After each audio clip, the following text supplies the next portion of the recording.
1939 es el Pigmalión particular de Ingrid Bergman en la primera película hollywoodiense de la actriz sueca. Un actor que en realidad tuvo una carrera bien breve porque empezó tarde en esto del cine. No llegó tampoco a una docena de años de carrera, realmente corta. Pero que le dio tiempo a actuar en lo que el viento se llevó. A ver, ¿cuántos actores del mundo, cuántos actores de la época pudieron decir lo mismo? Pero tampoco es un nombre que de buenas a primeras se le venga a uno a la cabeza. Dime un nombre de aquellos años. Nos van a salir unos cuantos antes de que aparezca el de Leslie Howard, si es que aparece. Vamos, que hasta dirigió películas. Hasta ese Pigmalión que hemos nombrado, del año 1938, era una película suya. Así que, personaje importante, Leslie Howard. Nunca jamás lo suficientemente reconocido y valorado. Vaya, aquí, en el programa de hoy de Lloviendo Cine, nuestro reconocimiento, don Leslie. Y hay un gran nombre de la historia del western que está pasando desapercibido hasta en los tiempos actuales, y me voy a explicar.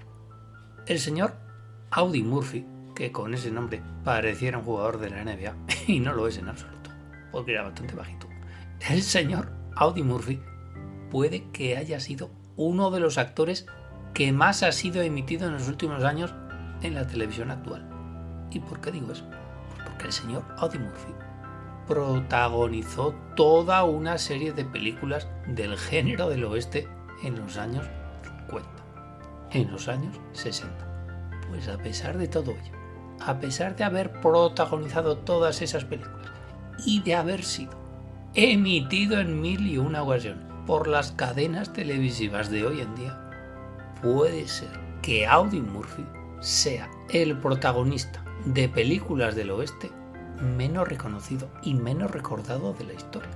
Porque antes que él nos vienen a la mente gente como Alan Ladd, muchísimo antes que él nos viene a la mente Alan Ladd o Randolph Scott, y ya no digamos los grandes, Kirk Douglas, Burt Lancaster, Gary Cooper, hasta James Stewart.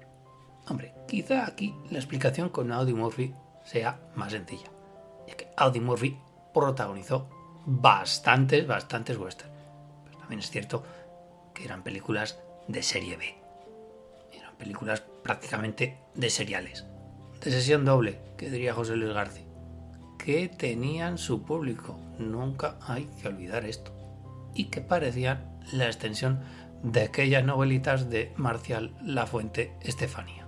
Es que hasta gente como Tom Mix, Gene Autry o Roy Rogers, estos sí, protagonistas de auténticos seriales para la televisión, vienen antes a la mente que el bueno de Audie Murphy.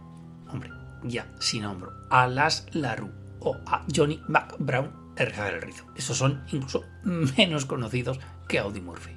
Pero es que quizás sea por su aspecto. Lo que he dicho antes, era un señor más bien bajito. Quizá porque no tenía ese carisma especial de Gary Cooper o de cualquier superhéroe del western de la época. Pero Audie Murphy tenía algo. Transmitía cierta sensación de pérdida, de ocaso, de atardecer, de tenerlo asumido, de que hay otros más altos y más guapos que yo y me tengo que conformar con mirar de lejos a la chica protagonista. Audie Murphy podría pasar por uno de esos tipos que tampoco llama en exceso la atención. Es estudiante de high school con la inicial de su universidad en grande impresa en su jersey y que mira de lejos eso, el partido de los campeones de su clase de fútbol americano, antes de tener que volver a casa caminando solo en la oscuridad. Pues puestos a ello, nos ponemos a hacer películas del oeste, donde ahí voy a explotar esa especie de imagen de Polanca de la época, de chico, a pesar de todo, con aspecto melancólico, que ha tenido que hacerse a las armas para olvidar las penas. Porque qué más solitario que un forastero que llega montado en su caballico a las puertas del poblado. Pues ahí donde lo veis, el señor Audie Murphy fue todo un héroe de guerra. El señor Murphy es considerado uno de los mayores héroes de guerra de los Estados Unidos durante la Segunda Guerra Mundial. Y aprovechando el tirón, se hizo héroe, pero del cine, y consiguió, aunque no lo logréis creer en los tiempos actuales, una de las mayores estrellas del western de la época. Si nada de esto hubiera sido hecho en el programa de hoy de Lloviendo Cine, ¿a cuántos de nosotros se nos hubiera ocurrido citar a Audie Murphy como uno de los mayores representantes de las películas del oeste de la historia del cine? El signo grabado en la cara para uno de los mayores héroes de la historia militar estadounidense. El mundo ciertamente está hecho a base de grandes contradicciones, pero no hace falta irse muy lejos para encontrar a gente tan desconocida y tan gran actor como nuestro siguiente personaje, un actor español que se llama Rafael Hernández, que con ese nombre pareciera el subsecretario del Ministerio de Fomento. Pues no, Rafael Fernández era todo un señor actor de un buen montón de películas de los años 60 y 70. Ahora bien, ¿quién fue realmente Rafael Hernández?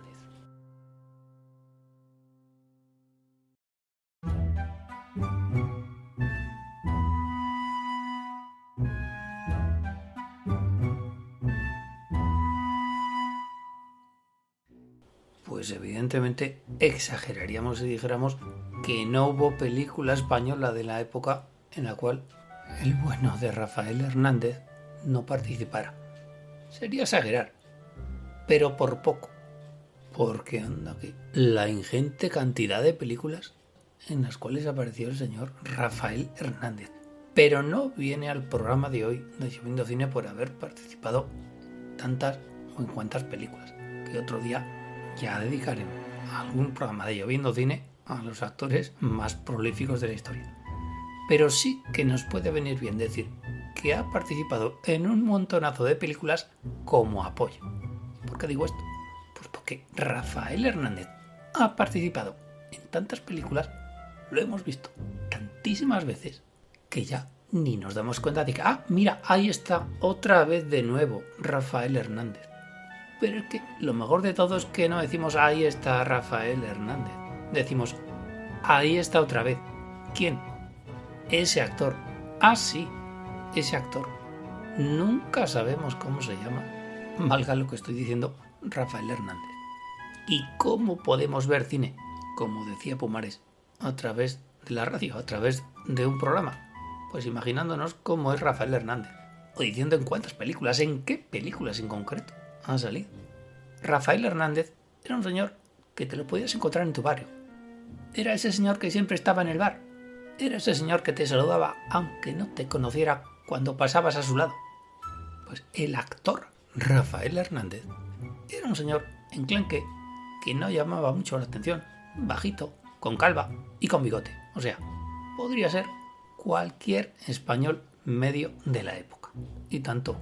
Los comienzos de Rafael Hernández no tuvieron absolutamente nada que ver con el cine. El señor Rafael Hernández era guardia, era policía local, de esos que veíamos en las películas españolas de los años 50 y 60, hasta tal punto. ¿Cuál fue la primera intervención del señor Rafael Hernández en el cine? Haciendo de guardia, haciendo de sí mismo en una película. Año 1956, Manolo Guardia Urbano. Pero que va, no era él el protagonista, en absoluto, lo era Manolo Morán. Bueno, pues con esa película comenzó la segunda etapa de su vida, esa por la que fue conocido, o no tanto, porque lo hemos visto en 1001 películas, pero jamás, salvo los más allegados, han conocido cómo se llamaba este señor. Cuando digo que salió en todas las películas españolas de la época, me falta un pelo para no exagerar. Era el tipo perfecto para hacer de taxista, de camionero, de policía. ¿He dicho camarero? ¿O de oficinista? ¿O de hombre de la calle? Vamos, que como cualquier español tipo de la época, valía para un roto y para un descosido. Te lo podías encontrar en el bar, te lo podías encontrar cuando cogías un taxi, o te lo podías encontrar a la vuelta de la esquina. Pero vete aquí, que Rafael Hernández tenía un factor diferencial. Y si no, la próxima vez que veáis una película en la que aparezca el bueno de Rafael Hernández, fijaos, en el lado derecho de su cuello. Mejor que una cicatriz. Desconocemos esa característica en especial, desconocemos qué causó ese pequeño defecto en su cuello. Imaginamos que algún tipo de operación. Pero la siguiente vez que le veáis en una película, observad el lado derecho del cuello de Rafael Hernández. En ese momento nunca más volveréis a tener ninguna duda a la hora de identificar al Rafael Hernández de toda la vida. A ese señor que se sentaba en la última silla del bar y que por no tener, a veces no tenía ni nombre. Reivindicamos desde Lloviendo Cine la grandísima figura, el grandísimo icono que para el cine de la época supuso don Rafael Hernández. Otro grandísimo olvidado de la historia del cine. Y doña Bárbara Jersey.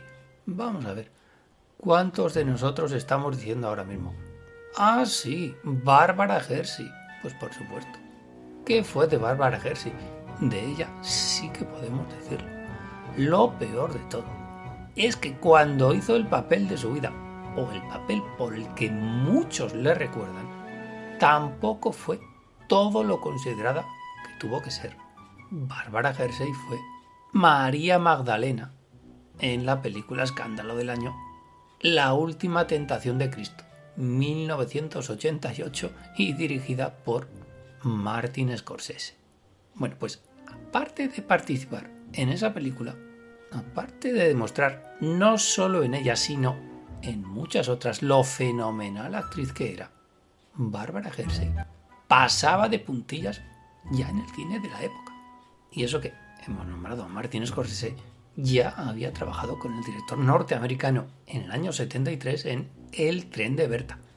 En la época, Bárbara Jersey pudo haberle disputado el trono de joven actriz norteamericana del momento, nada más y nada menos que a Sissy Spacek.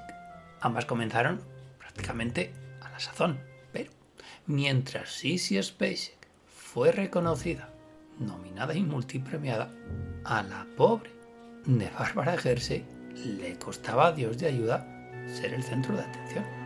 Eso que era, me atrevería a decir, tan buena actriz como Sissy Spacek.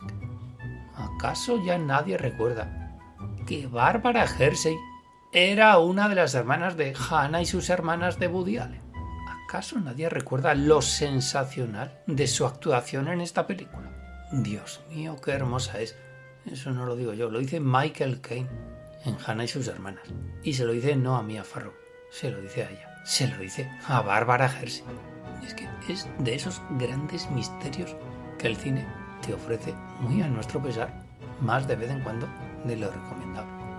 ¿Por qué alguien tan sensacional, alguien tan grande como Bárbara Jersey cae poco a poco en el olvido? Y ese olvido no es de hace 3 o 4 años. Ese olvido se produjo hace ya más de 20 años. Vale, la vimos en Cisne Negro junto a Natalie Portman. Pero más allá de eso, es que parece que Bárbara Jersey sea una de esas piezas de coleccionista, de la que de vez en cuando se acuerda algún director. Todo lo que estamos hablando de Bárbara Jersey tendría que valer de escarnio no solo para los responsables de las películas, sino para todos nosotros. ¿Qué demonios pasa aquí para arrinconar a los mejores? ¿Qué maldita manía existe en el mundo del cine para, si tienes una cierta edad, olvidarte de ti? Se me ocurre una idea. ¿Por qué? Al igual que hay Technical Advisory o Technical Consultant cuando hay una película de guerra y los directores se quieren documentar con auténticos profesionales militares.